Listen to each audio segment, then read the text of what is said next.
We got some video we're going to show you in a moment. Maxine Waters caving in. Look what she just said about working with North Korea. Clearly, she's lost her mind, but we already knew that, right? Well, this video proves it. Once again, Paris Wade, Liberty Writers, reports that Maxine Waters, well, she has the brains of a bag of rocks. She's now pushing for negotiations with North Korea, as she said, quote, give them what they want. Nobody obviously told her that Kim Jong-un wants the absolute destruction of the United States. TMZ caught up with her. Here's what she had to say.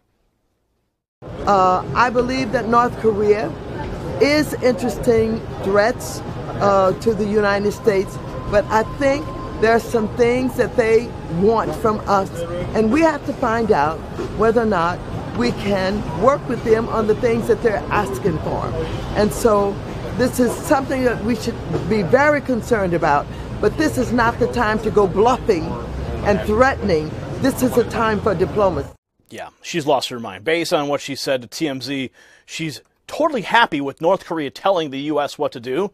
Quote, the United States State Department must be stacked up to deal in diplomacy. She's obviously being critical of Rex Tillerson and the cuts he's made at the State Department. She said, quote, I want to be very careful, very alert to what's happening and avoid war. She repeated, Maxine Waters does not appear to be working in the interests of the American people. She seems very adverse to actually protecting the American people. Now, if you recall, Bill Clinton actually paid the North Korean government to stop their nuclear program. What'd they do? They didn't. They kept going. So this is the policy that has failed and failed and failed again. Maxine Waters, clearly, she wants to continue failing so that she can put her own constituents at risk from a North Korean intercontinental ballistic missile. So I'll ask you this question. Do you think Maxine Waters is a menace to society? Yeah, I think so. Obviously, this is something we should all be very concerned about, but it's not time to go bluffing, she said, and threatening. This is a time for diplomacy. So share this if you are tired of politicians bending over for North Korea. We've had years and years of this, and nothing has got done. Get this out there and expose Maxine Waters for the yellow-bellied politician that she is. All right. Comment below, subscribe for updates. If you like what we're doing, give us a thumbs up and share this report on your social program that protects the so-called dreamers from deportation. But the president will give Congress 6 months to try to fix it. Many Republicans speaking out against the president's move. So let's discuss it with CNN political commentator and Democratic strategist Maria Cardona and Federation for American Immigration Reform, or FAIR, Dan Stein. Great to see both of you this morning. Good Dan, morning, Allison. Great to have you here. Dan, let me start with you. Just explain the thinking behind deporting these some 800,000 young people who were brought to this country through no choice of their own and are going to school. And, I mean, for them, America is their country. Well, remember, Allison, this DACA class of people we're talking about has been a political football ever since Senator Durbin created this class with the DREAM Act in 2004. And it's been a political football ever since. The Democrats didn't do anything about it in 2009 when they controlled Congress and the White House. And then during the Hillary Clinton campaign, the so-called Dreamers, they were out there campaigning for Hillary, a coordinated get out the vote campaign. The Democratic parties had routine opportunities to come forward and actually craft balanced, meaningful compromises that would have actually given the public and the Republican base confidence of enforcement going forward, but they haven't done that. Now, what President Obama did was, by his own admission, Allison, routinely was illegal, unconstitutional. He said it over and over again. But then, right before the 2012 election, he said, oh, I'm going to do something I know is illegal because I want to help Harry Reid out in his political campaign. Now we've got these folks, most of them are in their 30s and 20s. Yes, many of them came when they were very young, but the problem is it's an arbitrary amnesty program, and the Republican base and FAIR will not accept any legislative amnesty for this group unless the Democrats come forward and meet the administration halfway on Donald Trump's very specific promises during his campaign to secure the borders, build a wall, interior enforcement, and cut chain migration. Okay. Dan has laid it out perfectly there, the argument on the other side, Maria. So what's your response? Well, the response is that everything that Dan has laid out is actually incredibly misguided. First of all, the Democrats did put forward the DREAM Act in 2010, and it was not passed thanks to Republicans.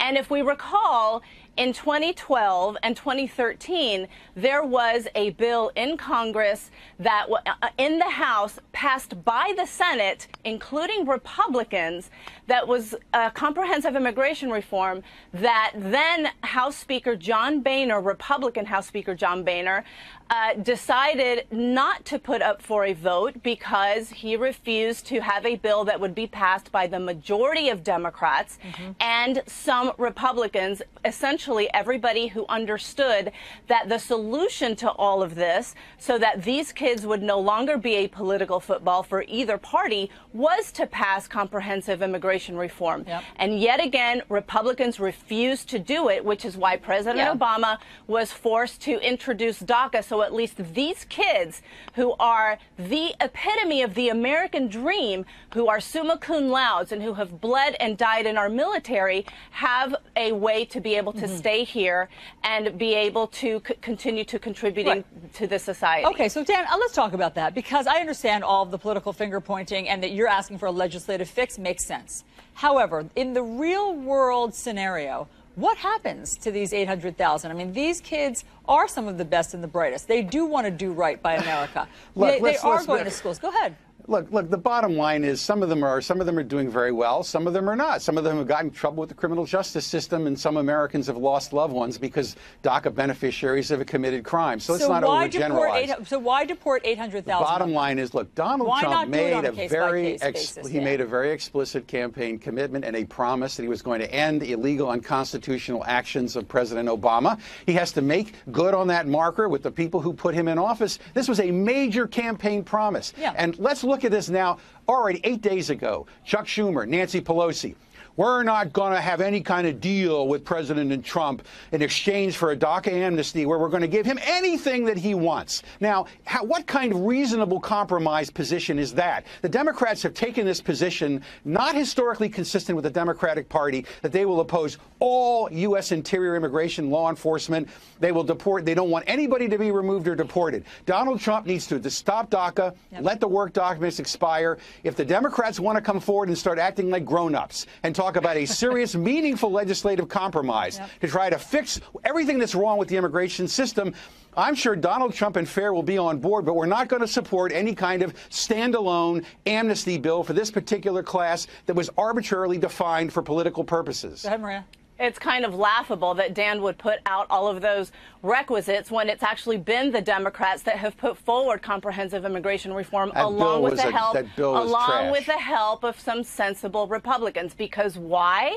They understand that the majority of Americans, Allison, not just the majority of Democrats, but the majority of Republicans as well, the majority of Trump voters, 75% of Trump voters, Allison, agree that these kids, the DACA dreamers, should be able to stay here in this country and be able to live out their lives in the place that they call home.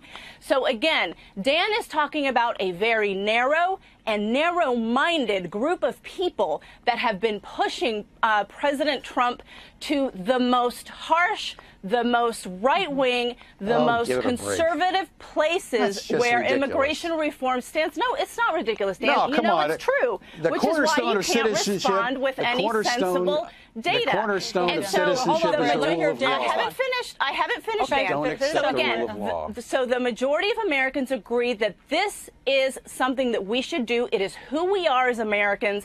It meets our American values. And so President Trump is now ending this with 6 months of a time frame to do what? So, Dan, are you saying that in 6 months, if Republicans and Democrats come up with a legislative solution, that you'll support it? Because that's what President Trump is supposedly going to announce. If the Democrats come forward with something that sounds like helping Donald Trump fulfill his campaign promises, that's called the art of the deal. It's called acting like a grown-up. It's called legislative compromise. It would be great to see the Democrats act like grown-ups for a change and actually realize the American people want immigration brought under control. The majority of Americans support the DREAM Act. The majority of Americans want these kids to stay. They want Donald Trump. They want Donald Trump to carry out his campaign promises. So there is a bipartisan the reason Hillary bill lost the election was because of this issue. She lost the election because of that position. Hard to say that, there is a bipartisan bill today, Allison, that can be passed tomorrow if Republicans come to their senses and understand that they have the obligation